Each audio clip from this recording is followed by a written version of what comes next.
২৬ December gazette প্রকাশ ও ৩০ December কার্যকর ঘোষণা। কর্মচারীদের জন্য মূল বেসিক সর্বনিম্ন ২৫,০০০ টাকা বৃদ্ধি। প্রধান উপদেষ্টা। ভিডিওটি শুরু করার পূর্বে চ্যানেলটি সাবস্ক্রাইব করুন। দীর্ঘদিন নবম পে স্কেল বিষয়টি নিয়ে বিভিন্ন জটিলতা থাকলেও অবশেষে জটিলতার জোট খুলেছে। কর্মচারী মহলের সদস্যদের কঠোরতম আন্দোলন ও ২৫ ডিসেম্বর নতুন কর্মসূচির ঘোষণা দিয়েছেন, যার ফলে কর্মচারী মহলের মাঝে চলছে উত্তেজনা পরিস্থিতি বিরাজমান, যার ফলে অবশেষে সরকারি চাকরিজীবীদের জন্য নবম পে স্কেল বাস্তবায়নের চূড়ান্ত সিদ্ধান্তের কথা জানালেন পে কমিশন। পে কমিশনের দারুণ এই সিদ্ধান্ত ২২ লক্ষ সরকারি চাকরিজীবীদের ভাগ্যের নতুন পরিবর্তন ঘটাবে বলে ইঙ্গিত দিয়েছে অর্থনীতিবিদরা। অর্থ মন্ত্রণালয়ের একজন ঊর্ধ্বতন কর্মকর্তা জানিয়েছেন, বাংলাদেশের চাকরিজীবীদের যতগুলো দাবি আছে সবগুলো দাবি পূরণ করা সম্ভব নয়, তবে আমরা গুরুত্বপূর্ণ কয়েকটি দাবি বাস্তবায়ন করার লক্ষ্যে নতুন একটি গেজেট প্রকাশ করছি। নতুন গেজেটে মূল বেসিক সর্বনিম্ন ২৫,০০০ টাকা নির্ধারণ করা হয়েছে।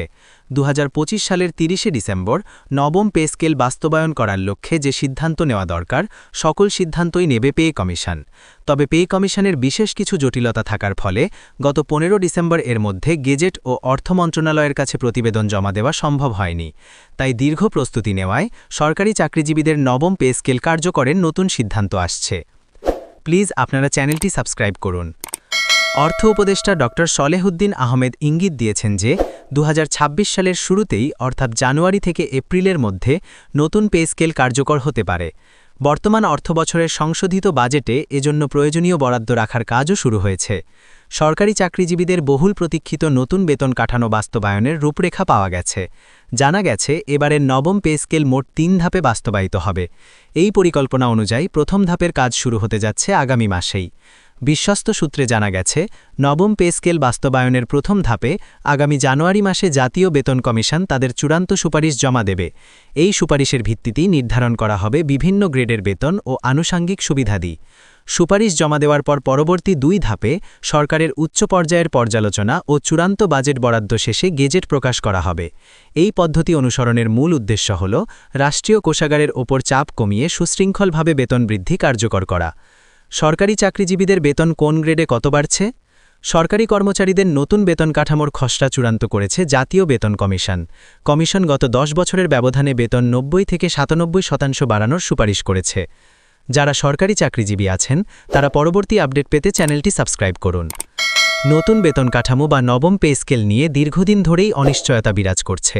বহু আলোচনা, কমিশন গঠন ও আশ্বাসের পরেও পে স্কেল প্রকাশ না হওয়ায় সরকারি কর্মচারী ও শিক্ষকদের মধ্যে হতাশা ও ক্ষোভ ক্রমশ বাড়ছে। এদিকে পূর্বনির্ধারিত কর্মসূচি থেকে সরে এসেছে বাংলাদেশ সরকারি কর্মচারী দাবি আদায়ী ঐক্য পরিষদ। ইনকিলাব মঞ্চের আহ্বায়ক শহীদ শরীফ ওসমান হাদির মৃত্যুতে শ্রদ্ধা জানানো এবং বর্তমান রাষ্ট্রীয় পরিস্থিতি বিবেচনা করে কর্মসূচি স্থগিত করা হয়েছে। সংগঠনটির পক্ষ থেকে আগামী শুক্রবার ২৬ ডিসেম্বর নতুন কর্মসূচি ঘোষণা করা হবে। শনিবার ২০ ডিসেম্বর জাতীয় প্রেস ক্লাবে বাংলাদেশ সরকারি কর্মচারী দাবি আদায় ঐক্য পরিষদের ব্যানারে আয়োজিত সাংবাদিক সম্মেলনে এই সিদ্ধান্ত জানানো হয়। সাংবাদিক সম্মেলনে নতুন আন্দোলনের রূপরেখা ঘোষণার কথা থাকলেও তার পরিবর্তে শহীদ ওসমান হাদির রুহের মাগফেরাত কামনায় দোয়া ও মোনাজাত করা হয়। সংগঠনের নেতারা বলেন, ৩১ ডিসেম্বরের মধ্যে বৈষম্যমুক্ত নবম পে স্কেলের সুপারিশ সহ গেজেট প্রকাশ করতে হবে। ১ জানুয়ারির মধ্যে পে স্কেল বাস্তবায়নে সরকারের পক্ষ থেকে দৃশ্যমান কোনো উদ্যোগ না দেখা গেলে কঠোর কর্মসূচিতে যাওয়া হবে। শহীদ ওসমান হাদিকে স্মরণ করে বক্তারা বলেন, তিনি আজীবন বৈষম্যের বিরুদ্ধে সোচ্চার ছিলেন। তার দেখানো পথ অনুসরণ করেই সরকারি কর্মচারীরা কর্মক্ষেত্রে বৈষম্য দূর করতে আন্দোলন চালিয়ে যাবেন। সাংবাদিক সম্মেলনে ঐক্য পরিষদের মুখ্য সমন্বয়ক ওয়ারেস আলীর সভাপতিত্বে সংগঠনের শীর্ষ নেতারা উপস্থিত ছিলেন।